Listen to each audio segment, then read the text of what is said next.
शहरों में रोजाना एकत्र होने वाले कूड़े की समस्या लगातार बनी रहती है। साथ ही इस कूड़े के निस्तारण को लेकर भी तमाम प्रयास किए जाते हैं। आज हम आपको एक ऐसी कंपनी के बारे में बताएंगे जो घरों से निकलने वाले गीले और सूखे कूड़े को अत्याधुनिक तरीके से निस्तारित करती है और उसे प्रोसेस कर उसकी बायोगैस बनाती है। कंपनी द्वारा रोजाना ग्रेटर नोएडा के अलग अलग घरों से इकट्ठा किए गए करीब 18 टन कूड़े को एडवांस तरीके से निस्तारित किया जाता है। नोएडा और ग्रेटर नोएडा में कूड़े के निस्तारण को लेकर प्राधिकरण द्वारा डोर स्टेप कूड़ा कलेक्शन के लिए अलग अलग कंपनियों का चयन किया गया है। इन्हीं कंपनियों में से एक कंपनी है ब्लू प्लेनेट एशिया, जिनके द्वारा ग्रेटर नोएडा में करीब 11,000 से भी ज्यादा घरों से कूड़ा उठाया जाता है। कंपनी द्वारा न सिर्फ अलग अलग घरों से गीला और सूखा कूड़ा उठाया जाता है, बल्कि कंपनी द्वारा ग्रेटर नोएडा के नॉलेज पार्क में ही एक प्लांट भी लगाया गया है, जहां इस कूड़े को अलग अलग कर इसकी प्रोसेसिंग की जाती है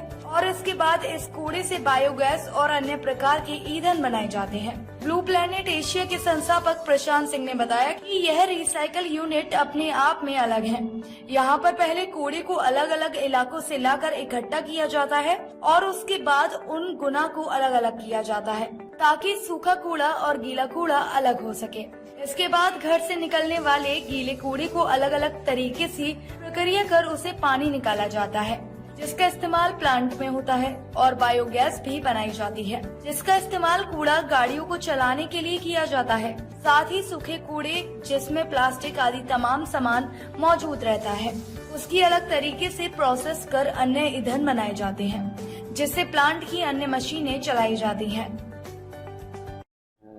सर, ये रिसाइकिल और प्रोसेसिंग यूनिट है,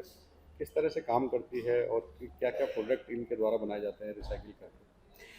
इसमें हम लोग करीब 11,000 घरों से रोज़ाना कूड़ा इकट्ठा करते हैं सीएनजी की गाड़ियों में, जिसमें सोर्स सेग्रीगेशन नागरिकों के द्वारा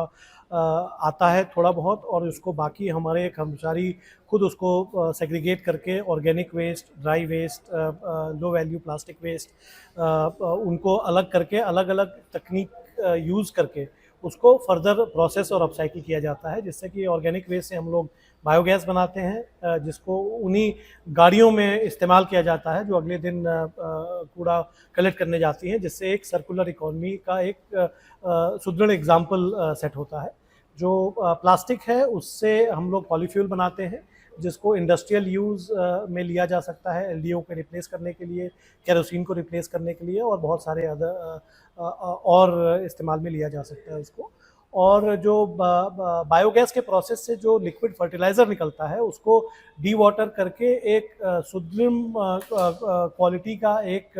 फर्टिलाइज़र भी लिया जा सकता है, जिसका सदुपयोग हमारे किसान भाईजन और बाकी अलग गार्डनिंग वगैरह में यूटिलाइज़ किया जा सकता है इसको। सर, बात करें तो जिस तरह से पहले मेट्रो सिटी थी, अब लेकिन 2 टायर 3 टायर में भी कूड़े की समस्या काफ़ी है। इस तरह के प्लांट लगाए जा रहे हैं तो उनसे कितना फ़ायदा होगा लोगों को, पर्यावरण को कितना फ़ायदा होगा? तो ये बहुत ही महत्वपूर्ण प्रॉब्लम है जिसको सॉल्व करना पड़ेगा हम लोग को, बिकॉज आज का जो वेस्ट जनरेशन है इंडिया में 60 मिलियन टन, वो अगले करीब 25 सालों में करीब 450 मिलियन टन होने वाला है। तो इसकी प्रॉब्लम को अगर हम आज सॉल्व नहीं करेंगे और काफ़ी तो वो बढ़ती जाएगी एक्सपोनेंशियली। और दूसरा, जो आज सरकार की जो पहल SBM2 आई है, जिसमें हम लोग काफ़ी फोकस लैंडफिल को रेमिडिएट करना और रूरल वेस्ट मैनेजमेंट को प्रोत्साहन देने की जो बात कही गई है, उससे हमको लगता है कि काफ़ी बल मिलेगा हमारे सेक्टर को, जिससे हम लोग एक पावरफुल इम्पैक्ट बना पाएंगे। ताज़ा खबरों से जुड़े रहने के लिए हमारे चैनल को सब्सक्राइब करें और बेल आइकन को दबाना ना भूलें, ताकि हर खबर की नोटिफिकेशन आपको मिलती रहे।